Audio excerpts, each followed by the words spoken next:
Chapter 1. Never Touch the Mirror. Once upon a new school year, Raven Queen was packing. She blasted Taylor Quick's new album from her mirror pod, dancing while grabbing things from the closet and tossing them into her closing trunk. The heap of clothes was entirely purple and black, so she threw in a pair of silver sandals to add color. Raven opened her window.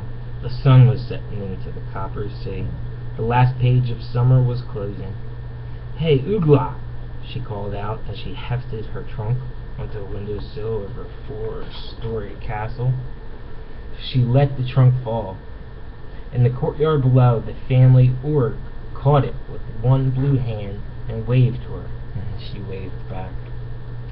Summer had been nice. No homework, just hours and hours and listening to music and reading adventure novels. A couple of days each week, she had babysat Cook's twin boys, Butternut and Pie, in exchange for heaps of pastries. And she did. Yeah. And she and her dad sailed their little boat down the coast to spend a week with Pinocchio and his daughter, Cedarwood. Raven had loved making tea visits with the blue-haired fairies, playing card games by the fire and staying up late with Cedar, singing karaoke and laughing into their pillows. All nice as mice, but Raven was eager to rejoin her friends at Ever After High for her second year of boarding school. She was trying very hard not to think about how her Legacy Day was just a few weeks away.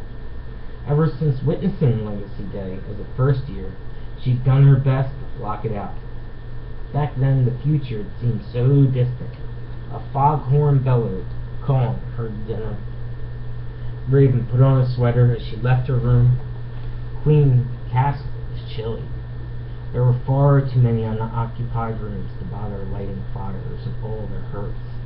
When her mother had ruled, the castle teemed with servants, soldiers and creatures of the shadows, and all of them had watched young Raven, ready to tattle to her mother if they caught Raven doing anything.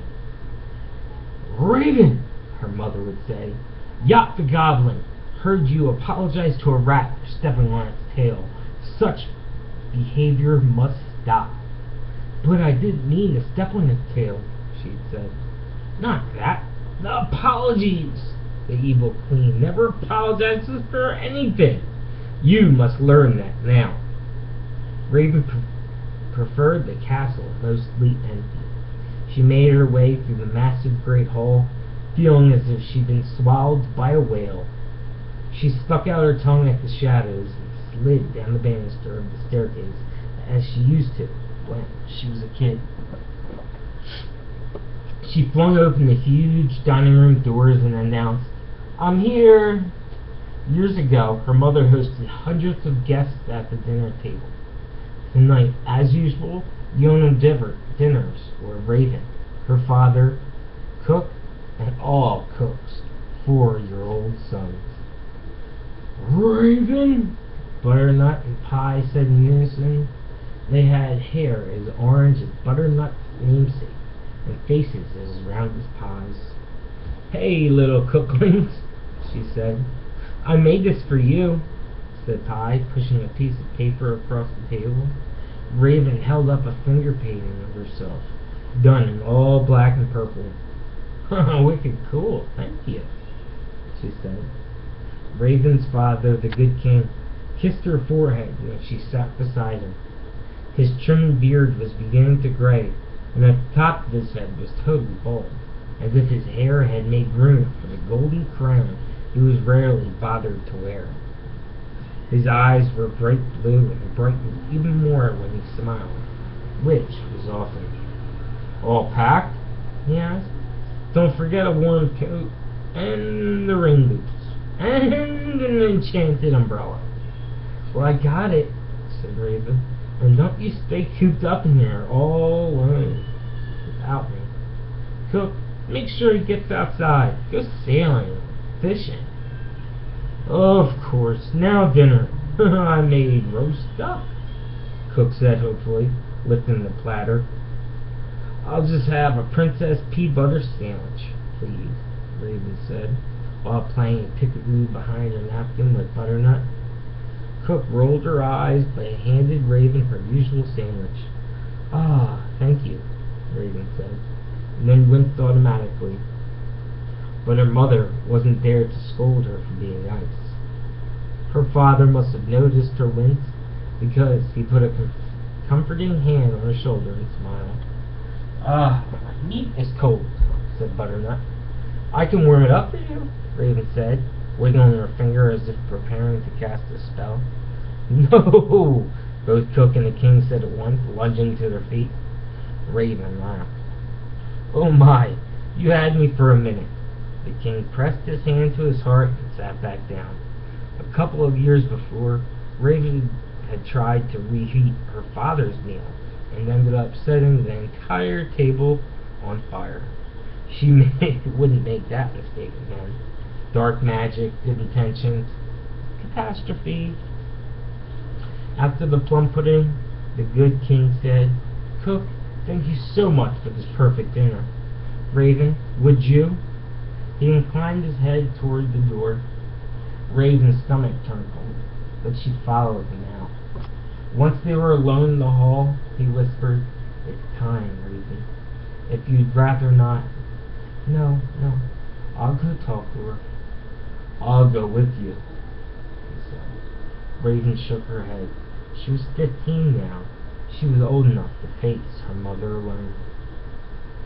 Raven straightened her shoulders and began the long walk to the Queen's Wing on the other side of the castle for the first time in a year. Colors thinned, dark wood walls, scarlet and black carpets. Portrait painting looked down. Her mother smiling, her mother not smiling, her mother's profile, a close-up of her mother's nose, and one, her mother was winking, and all of them, it was beautiful.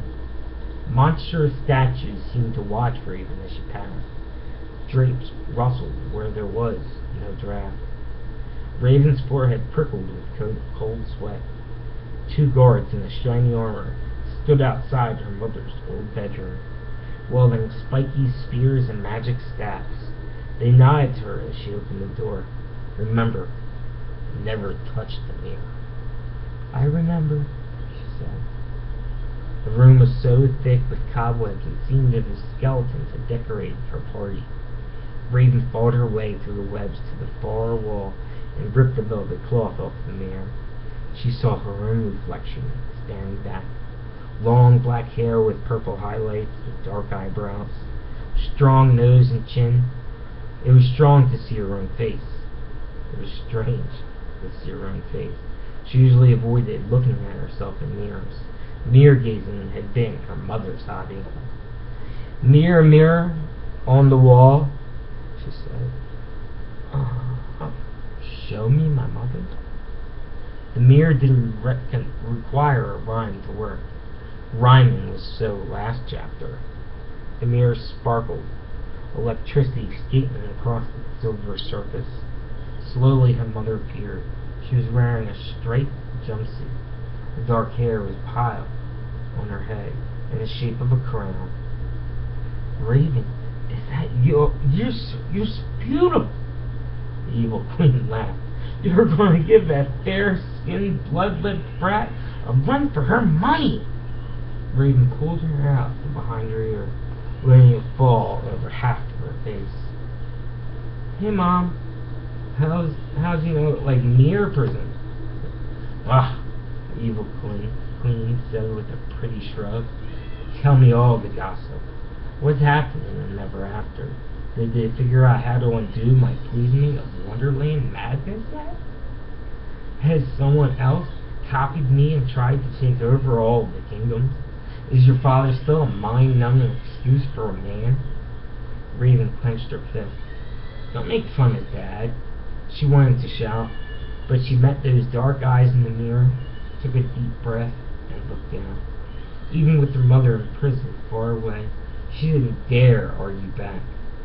Everything's, pretty much the same as last year, and, the year before. Ha! See what happens when I'm gone? Nothing. I made life interesting. I hope you learned this. Darling, you have to go out there and force life to be what you want it to be, not like I did. Yeah, said Raven. Her mother had certainly made her childhood interesting. In those days, the castle was always crowded with soldiers in spiked armor and creatures that scurried through shadows and hissed.